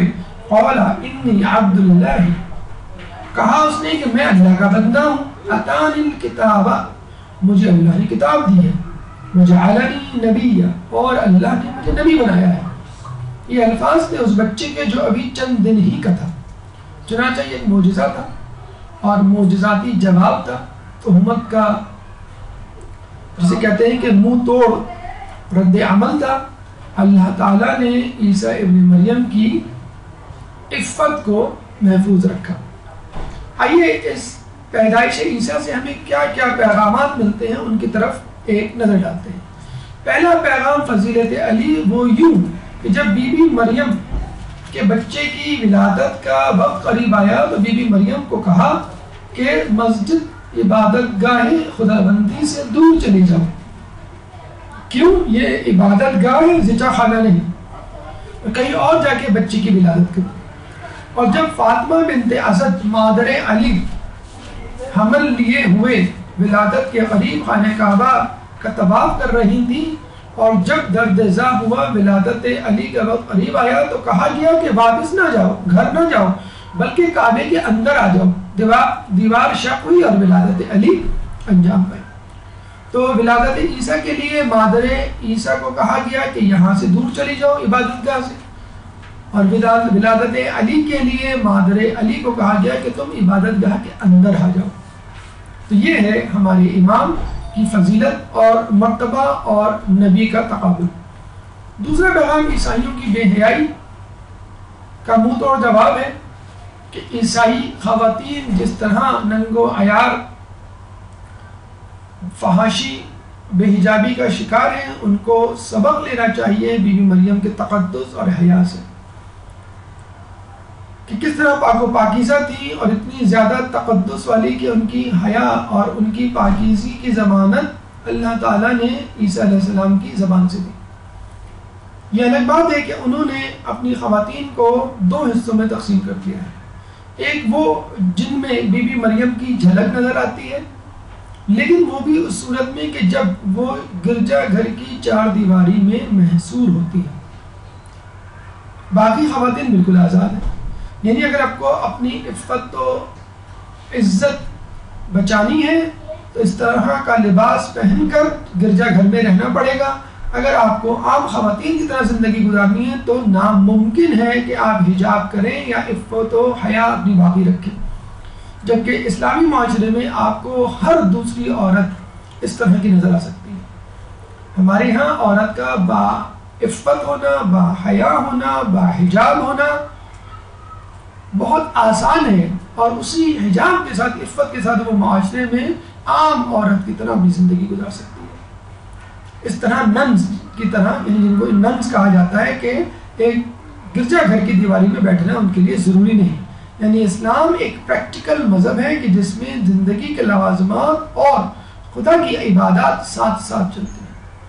اور یہاں یہ بات بھی کہنا ضروری ہے کہ جب ایک نن حجاب کر کے آپ کے سامنے آئے آپ کہتے ہیں کہ یہ ان کی مذہبی رواداری ہے، اور اسی طرح اگر ایک عورت حجاب کر کے آ جائے مسلمان تو آپ کہتے ہیں کہ یہ فنڈامنٹلزم یا بنیاد پرستی ہے۔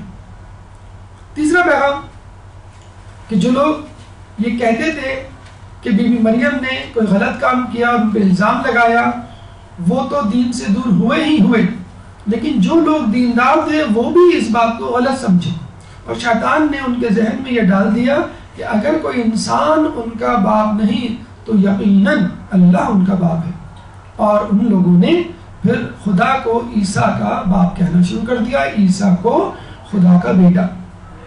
کیوں؟ کہ ان کے نزدیک بغیر باپ کے اولاد نہیں ہو سکتی۔ اس کا جواب پہلے سے موجود تھا، اگر کوئی شخص بغیر باپ کے یا بغیر ماں کے پیدا نہیں ہو سکتا تو پھر آدم علیہ السلام کیسے پیدا ہوئے؟ اور آج کل کی سائنس نے تقریباً 15 سال پہلے کلوننگ کر کے بھی اس کا جواب دے دیا کہ ایک شخص شادی کیے بغیر باپ یا بغیر شوہر کے بیوی کے اولاد پیدا کر سکتا ہے۔ یعنی آپ کسی بھی شخص کا ایک سیل اس کی باڈی سے لے لیں اور اس سیل کو ایک خاص انوائرمنٹ میں گرو کروائیں، اس کے ڈی این اے کو، اس کے نیوکلیس کو، اس کے سیلز کو ریپلیکیٹ کریں، ڈیوائڈ کریں، اور اس طرح ایمبریونک ڈویژن کے تحت اس کا وجود بن جائے گا، اور ایگزیکٹلی وہی شکل و صورت وجود میں آئے گی جس شخص کے جسم سے آپ نے وہ خلیہ یا سیل لیا ہے۔ آپ کو یاد ہوگا کچھ عرصے پہلے 10-15 سال پہلے کلوننگ کر کے ایک شیپ بھیڑ بنائی گئی جس کا نام ڈالی رکھا گیا۔ دنیا کی مشہور میگزینز میں اس کی تصویر بھی ٹائٹل پہ چھپی کہ پہلی کلوننگ کی گئی تصویر کہ جس میں بغیر کسی ازدواج کے اولاد پیدا کی گئی یا بنائی گئی۔ پھر بعد میں اس پہ پابندی لگ گئی کہ کسی طرح اس کو سیاسی مقاصد کے لیے استعمال نہ کیا جائے، اور ابھی تک اس پر پابندی ہے۔ بہرحال کلوننگ کے ذریعے ایک لڑکا یا ایک مرد اپنے ہی جیسا مرد پیدا کر سکتا ہے۔ ہمیں صرف یہ کرنا ہے کہ اس کے جسم سے ایک چھوٹا سا سیل لینا ہے اور اس کو لیبارٹری میں لے جانا ہے، یا عورت کے جسم سے ایک سیل لیں اور اسی خلیے کو آپ کسی لیبارٹری میں ایک خاص انوائرمنٹ میں اس کو رکھیں اور وہ خود اسی عورت جیسا یا اسی مرد جیسا بن جائے گا ایگزیکٹلی۔ کچھ عرصے پہلے اس موضوع پہ موویز بھی بن چکی ہیں۔ ایک مووی میٹرکس نام کی اسی موضوع پر وجود میں آ چکی ہے جس میں ایک ہی شخص کے بہت سے سارے ڈپلیکیٹس بنائے گئے تھے۔ چوتھا پیغام نسل سادات عورت سے کیوں کر، اس کا جواب اس میں موجود ہے کہ جب آل عمران، جو کہ آپ کو معلوم ہے سورہ کا نام بھی ہے، تیسری سورہ کا، آل عمران یعنی عمران کی نسل، عمران کا خاندان، تو بھئی عمران جو تھے ان کا تو بیٹا ہی نہیں تھا، بیٹی تھی مریم، تو اس کا مطلب ہے عمران کی نسل، جناب عمران کی نسل ان کی بیٹی سے چلی، تو جب جناب عمران کی نسل ان کی بیٹی یعنی مریم سے چل سکتی ہے تو رسول اللہ کی نسل ان کی بیٹی جناب فاطمہ سیدۃ النساء اہل الجنہ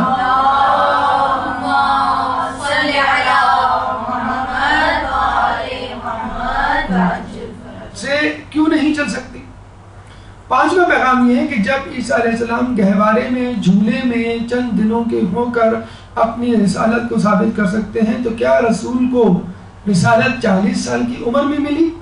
جی نہیں، رسول پیدائشی نبی تھے، بلکہ ان کا نور تو کائنات کے نور سے پہلے وجود میں آ چکا تھا۔ اعلان رسالت 40ویں سال کیا گیا۔ چوتھی فضیلت اس حوالے سے کہ 25 ذیقعد کو جو اہم واقعات ہوئے ان میں چوتھا واقعہ روانگی رسول سفر حج۔ ایک درود پڑھ دے محمد علیہ۔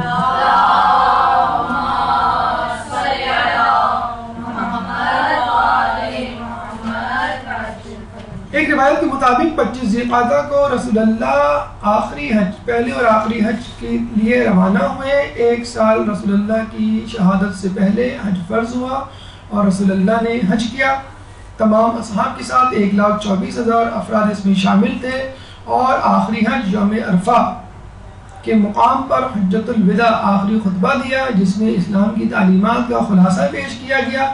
لیکن جب حج سے واپسی پر آ رہے تھے تو غدیر خم کے مقام پر آیت نازل ہوئی، یا ایھا الرسول بلغ ما انزل الیک من ربک وان لم تفعل فما بلغت رسالتہ، کہ اے اللہ کے رسول جو پیغام تمہیں دیا گیا ہے لوگوں تک پہنچا دو، اگر تم نے ایسا نہ کیا تو گویا رسالت کار ہی انجام نہ دی۔ رسول اللہ نے لوگوں کو رکوایا، اونٹوں کا پالان بنوایا، اس سے سٹیج تیار کیا اور وہ تاریخی اعلان کیا جو بعد میں خطبہ غدیر خم کے نام سے مشہور ہوا۔ چنانچہ خطبہ الوداع تتمہ ہے خطبہ غدیر خم، خطبہ حجۃ الوداع کا، یعنی جو آخری بات رہ گئی تھی خطبۃ الوداع میں وہ رسول اللہ نے غدیر خم کے مقام پہ کی۔ اور اگر ایسا نہ ہوتا، یعنی اگر خطبۃ الوداع ادھورا نہ ہوتا، مکمل ہوتا، جیسے لوگ کہتے ہیں کہ خطبۃ الوداع جو ہے وہ مکمل خطبہ اسلامی تعلیمات کا خلاصہ ہے، تو یہ آیت الیوم اکملت لکم دینکم کہ آج کے دن ہم نے تمہارا دین مکمل کر دیا، یہ آیت اسی وقت نازل ہونی چاہیے تھی، لیکن یہ آیت اس وقت نازل نہیں ہوئی۔ آیت نازل ہوئی اعلان ولایت علی، خلافت علی، جانشین علی اور وصایت علی کے اعلان کے بعد۔ تو یہ بہت اہم ہے کہ رسول اللہ اسی تاریخ کو روانہ ہوئے اور آخر میں واپسی پر اعلان ولایت کیا۔ پانچویں فضیلت اس حوالے سے ظہور امام زمانہ عبداللہ تعالی عجب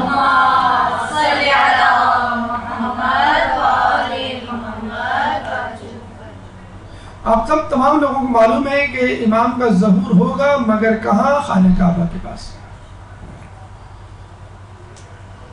باب کعبہ کے پاس، ملتزم کے پاس، اور یہ وہی جگہ ہے جہاں 25 ذی القعدہ کو زمین بچھانے کا سلسلہ شروع ہوا، اور جہاں سے زمین بچھی اب وہیں سے عدل شروع ہوگا۔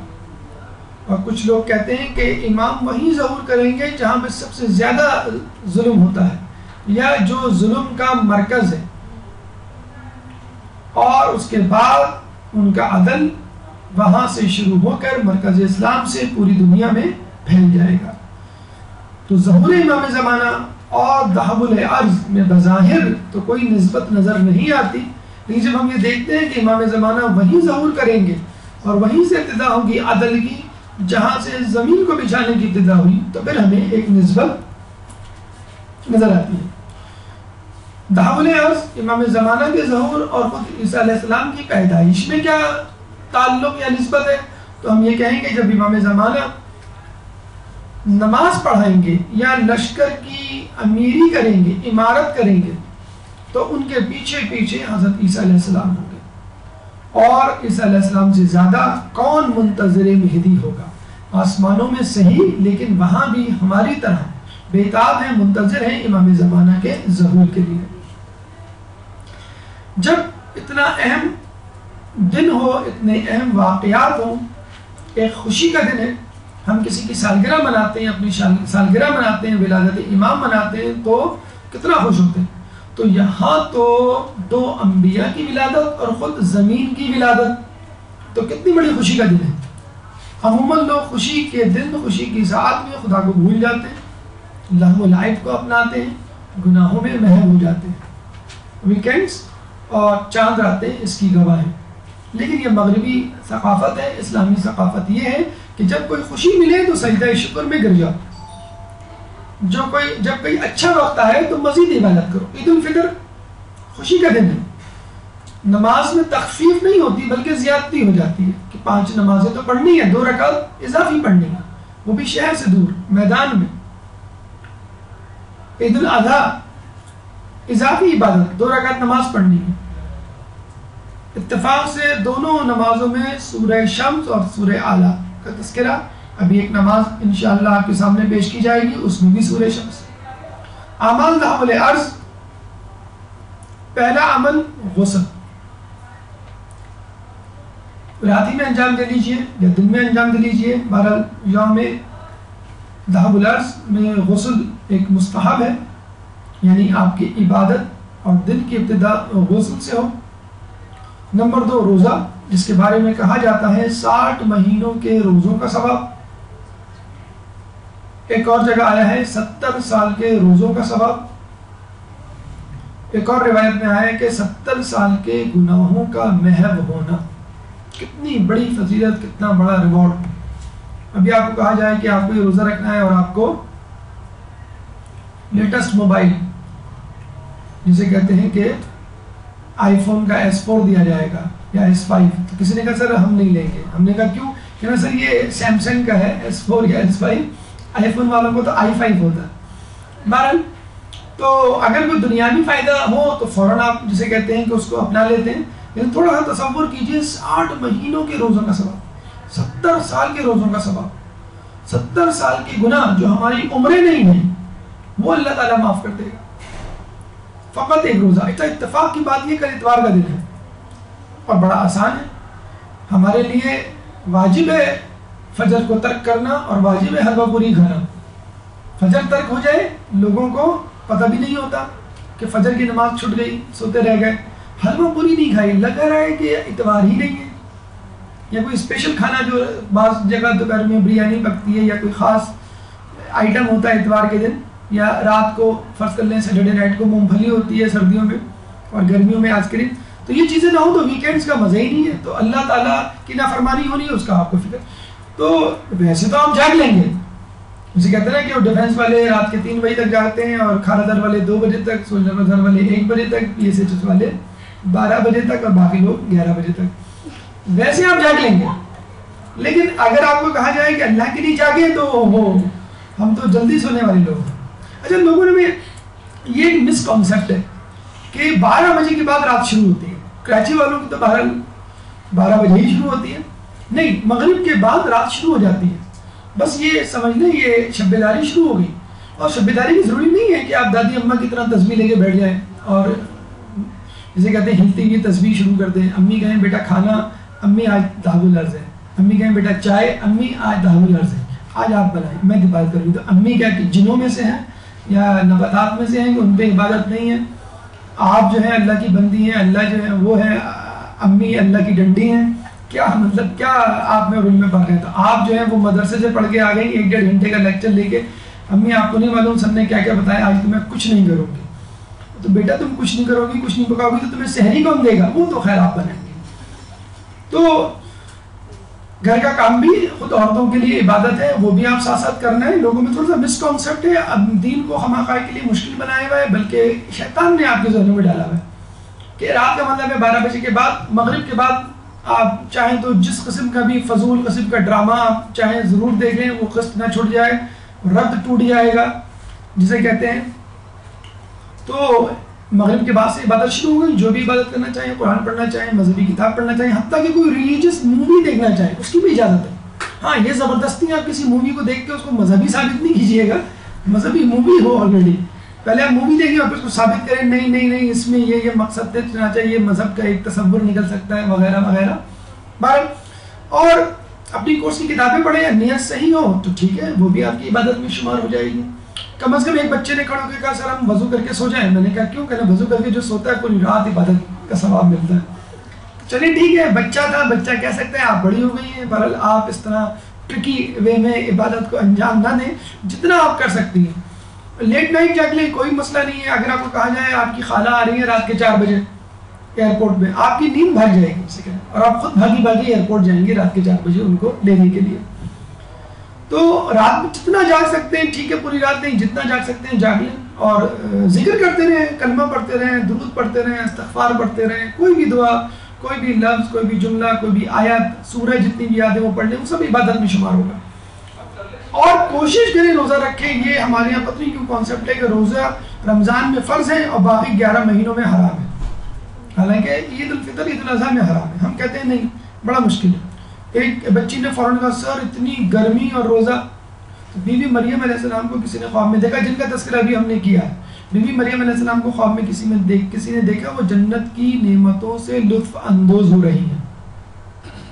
تو ان سے کسی نے پوچھا کہ آپ کو دنیا کی کون سی چیز یاد آتی ہے, دنیا یاد بھی آتی ہے کہ نہیں؟ انہوں نے کہا مجھے دنیا کی 2 چیزیں بہت یاد آتی ہیں, سردیوں کی شب بیداری اور گرمیوں کے روزے. ابھی تو بہرحال گرمیاں شروع ہی نہیں ہوئی, بلکہ گرمیاں تو اب ختم ہو گئی نا, تو سردیوں کا خنکی کا موسم جسے کہتے ہیں شروع ہو رہا ہے. تو آسان ہے آپ کے لیے جسے کہتے ہیں کہ روزہ رکھنا. کم از کم جتنا روزہ رکھ سکتے ہیں, جس وقت تک روزہ رکھ سکتے ہیں روزہ رکھیں. واجب روزہ نہیں ہے, اگر ہمت نہ ہو تو کھول دیں, لیکن کوشش کریں کہ 4 اہم ترین دنوں میں سے ایک دن ہے جس میں روزے کی بہت تاکید آئی ہے. اور اس میں اگر آپ روزہ رکھ لیں تو اللہ تعالیٰ ضرور آپ کو 60 مہینے کے روزوں کا ثواب، 70 سال کے روزوں کا ثواب اور 70 سال کے گناہوں کا محو ہونے کا ثواب۔ اور اگر کوئی شخص شب بیداری بھی کرے اور روزہ بھی رکھے، دونوں چیزیں، تو 100 سال کی عبادت کا ثواب۔ دونوں چیزیں اگر کریں، شب بیداری اور روزہ دونوں رکھیں تو کہتے ہیں آسمان اور زمین کے درمیان ہر مخلوق دعائے مغفرت کرتی ہے،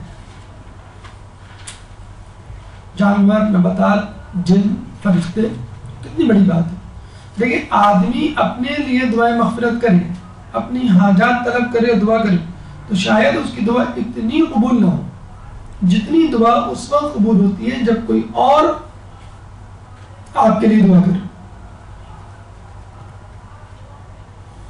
2 رکعت نماز ہے جو بوقت چاشت پڑھنی ہے، یعنی سورج نکلنے کے بعد جو وقت ہوتا ہے اس کو ہم چاشت کا وقت، جو عرف عام میں ناشتے کا وقت جسے کہہ رہے ہیں، ویسے وہ روزے کا وقت ہوگا۔ یہ کہہ کے نماز کے بعد ناشتہ مت کر لیجئے گا، اس طرح آپ نے کہا تھا کہ ناشتے کے وقت 2 رکعت نماز پڑھنی ہے۔ ہر رکعت میں سورہ فاتحہ کے بعد سورہ شمس 5 مرتبہ پڑھنی ہے۔ اور اتفاق کی بات ابھی ہم نے آپ کو بتایا تھا کہ سورہ شمس عید الفطر اور عید الاضحیٰ دونوں نمازوں میں پڑھی جاتی ہے، پہلی رکعت میں سورہ شمس، دوسری میں سورہ اعلیٰ، لیکن یہاں پر فقط سورہ شمس۔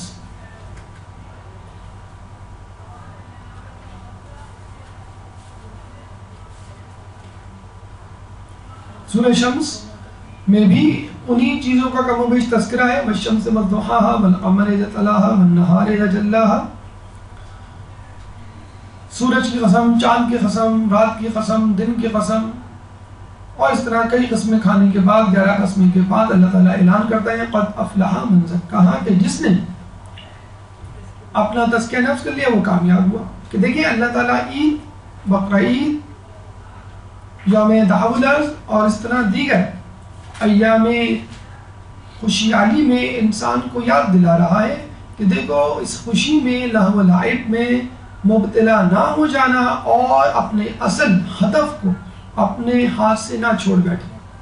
چند دعائیں ہیں، 2 دعائیں زیادہ مذکور ہیں، ایک مختصر ہے، ایک قدرے طویل ہے۔ پہلی دعا لا حول ولا قوت الا باللہ العلی العظیم یا مقیل العثرات اقلنی عثرتی یا مجیب الدعوات اجب دعوتی یا سامع الاصوات اسمع صوتی ورحمنی وتجاوز عن سیئتی ومعندی یا ذا الجلال والاکرام۔ مختصر سی 6 جملوں پر مشتمل دعا ہے، یہ آپ کو مفاتی میں مل جائے گی، duas.org ویب سائٹ پر بھی یہ دعا موجود ہے۔ اور دوسری دعا شروع ہوتی ہے اللہم داعی الکعبۃ، اے اللہ کہ جس نے کعبے کے نیچے سے زمین بچھائی، اور اس کا اختتام ہوتا ہے والسلام علیکم ورحمۃ اللہ وبرکاتہ۔ تو یہ دونوں دعائیں اگر آپ پڑھ سکیں تو پڑھیے نماز 2 رکعت کے بعد۔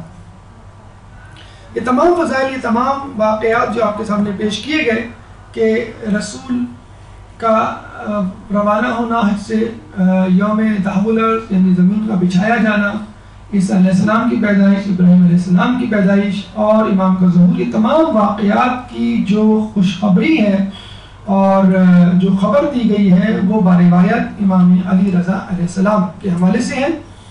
چنانچہ ان کی زیارت جو کر سکتا ہے وہاں جا کر ضرور کرے، اور جو نہیں جا سکتا ان کی طرف رخ موڑ کر اشارے سے ان کی زیارت پڑھنے کا بھی بہت زیادہ ثواب ہے۔ اسی دن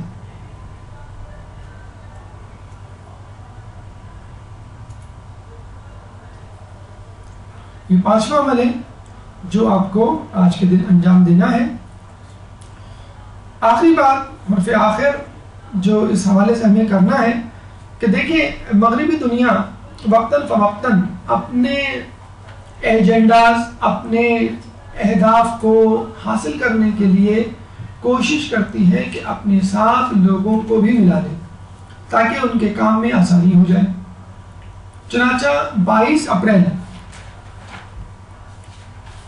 کو مغربی دنیا عالمی پیمانے پر ارتھ ڈے مناتی ہے، یوم الارض، جبکہ ہمارے حساب سے یہ یوم الارض 25 ذی القعدہ کو منانا چاہیے، جو کہ زمین کی پیدائش کا دن ہے۔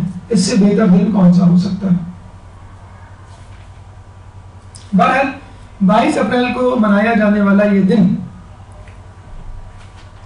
مغربی ممالک میں یوں مشہور ہے کہ 174 ممالک، تقریباً تمام ممالک اس دن جمع ہوتے ہیں۔ ان کی تنظیمیں تقریباً 17,000 کے قریب، اور ان کا بس ایک ہی نعرہ ہوتا ہے، دنیا بچاؤ۔ ہمارے یہاں نعرہ ہوتا ہے فلاں گو فلاں کم، وہاں نعرہ ہوتا ہے کہ دنیا بچاؤ۔ کسی طرح دنیا چلی گئی تو سب کچھ جو ہے وہ آپ کے ہاتھ سے چلا جائے گا۔ اور دنیا کو کس طرح بچانا ہے؟ وہ کہتے ہیں کہ دنیا میں مختلف قسم کے خطرات پیدا ہو چکے ہیں جو اس دنیا کو، اس زمین کو ختم کر رہے ہیں، نقصان پہنچا رہے ہیں، اور اگر ان نقصانات کو نہیں روکا گیا تو عنقریب دنیا قیامت سے پہلے ہی ختم ہو چکی ہوگی ہمارے اپنے ہاتھوں۔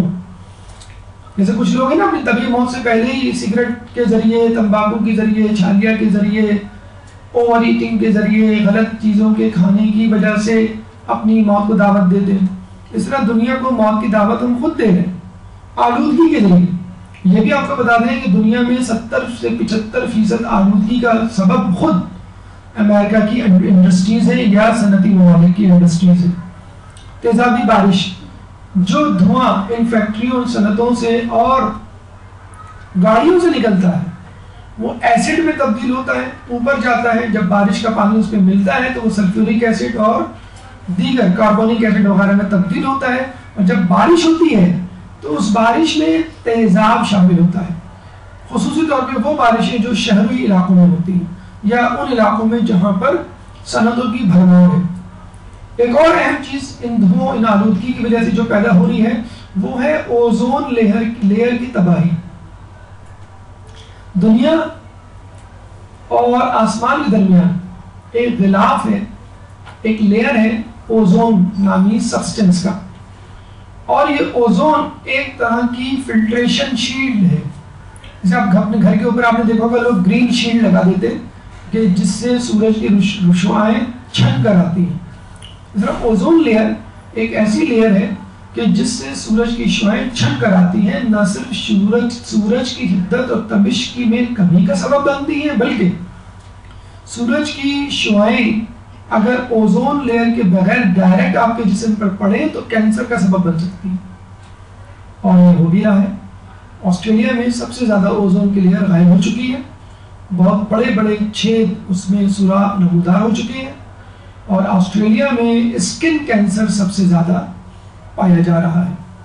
چنانچہ اس اوزون لیئر کو بھی خطرہ ہے جس کی وجہ سے کینسر میں اضافہ ہو رہا ہے جلد کے، اور جب گرمی پیدا ہوتی ہے سورج کی شعاعوں کے ڈائریکٹ پڑنے سے تو اس گرمی سے دنیا میں موجود نارتھ اور ساؤتھ پول کے گلیشیئرز پگھل رہے ہیں، اور گلیشیئرز پہاڑ جیسے برف کے تودے ہیں کہ 1/3 پانی سمجھ لیں دنیا کا ان گلیشیئرز کی صورت میں محفوظ ہے۔ اگر یہ گلیشیئرز پگھل گئے تو اس سے آنے والے طوفان اور سیلاب سے کوئی نہیں بچ سکے گا۔ تو بارش کا سیلاب تو بہت چھوٹا سیلاب ہے، گلیشیئر کے پگھلنے سے جو سیلاب آئے گا اس سے پوری دنیا جو ہے وہ بہہ سکتی ہے۔ اس طرح کی اور دیگر چیزیں جس میں کم و بیش 18 خطرات مذکور کیے گئے ہیں، بتائے گئے ہیں لوگوں کو، جس سے اس دنیا کو خطرہ ہو سکتا ہے۔ ہم اس بات سے اتفاق کرتے ہیں، اور یقیناً ہمیں اس معاملے میں بہت زیادہ تندہی سے اور حرکت سے اور خلوص کے ساتھ مظاہرہ کرنا چاہیے، اور آپ نے خود دیکھ لیا کہ ان خطرات میں مغربی ممالک، صنعتی ممالک اور ترقی یافتہ ممالک کا زیادہ ہاتھ ہے بنسبت ان ممالک کے جو غیر ترقی یافتہ ہیں اور جو عموماً گاؤں دیہاتوں پر مبنی ہے، مشتمل ہے، جیسے پاکستان کا ایگریکلچر لینڈ ہے۔ اصل خطرات کی طرف بھی توجہ دینی چاہیے۔ اب تک جو خطرات بتائے گئے وہ فزیکل خطرات ہیں، مادی خطرات ہیں، لیکن اس دنیا کو اسپریچول، روحانی خطرات بھی لاحق ہیں، جو ہیں گناہوں کے خطرات۔ رشوت کے خطرات، بسیار خوری کے خطرات، لالچ کے خطرات، حسد کے خطرات، استعمار کے خطرات، قتل و غارت کی جسے کہتے ہیں کہ خطرات، سیاسی حوالے سے جو دنگل ہر ملک میں ہو رہا ہے اس کی حوالے سے جو خطرات پیدا ہوئے ہیں وہ بہت زیادہ ضروری ہے بنسبت ان فزیکل ڈیمیج کی وجہ سے، کیونکہ انسان کے اندر خلوص اگر پیدا ہو جائے تو یہ تمام خطرات اور جسے کہتے ہیں اقدامات کرنے کے ساتھ ساتھ ان تمام خطرات سے نمٹا جا سکتا ہے۔ اور ایک اور اہم بات کہ ارتھ ڈے 22 اپریل یا 25 ذی القعدہ ہی کو نہیں ہونا چاہیے، یہ ارتھ ڈے جو ہے ہمیشہ منانا چاہیے اور ہر وقت آپ کو ذہن میں رکھنا چاہیے۔ اور جب ہم بات کرتے ہیں کہ دنیا کو بچائیں تو آپ یہ کہیں گے کہ بھئی میں دنیا کو کیسے بچاؤں، میں تو ایک خاتون ہوں یا تو میں ایک مرد ہوں، ایک عام سا انسان ہوں۔ تو بھئی آپ جہاں موجود ہیں وہاں صفائی کریں، آپ جہاں موجود ہیں وہاں چیزوں کو ترتیب سے رکھیں، آپ چاکلیٹ یا چپس کے پیکٹس یا ریپرز کو ادھر ادھر نہ پھینکیں، آپ گھر کا کوڑا جو ہے وہ گلی میں نہ پھینکیں، آپ کسی کو جو ہے وہ تکلیف نہ دیں اپنے کسی عمل سے۔ تو روزانہ کی بنیاد پر اگر آس پاس کی دنیا کو صحت و صفائی کے اصولوں کے مطابق پاک و صاف رکھیں گے تو انشاءاللہ یہ دنیا ان تمام خطرات سے پاک ہو جائے گی۔ یہ تمام گفتگو یوم تحول الارض ارتھ ڈے یا 25 ذی القعدہ کے حوالے سے مکمل ہوئی۔ اس گفتگو سے متعلق آپ کے ذہن میں اگر کوئی سوال ہے تو آپ کر سکتے ہیں۔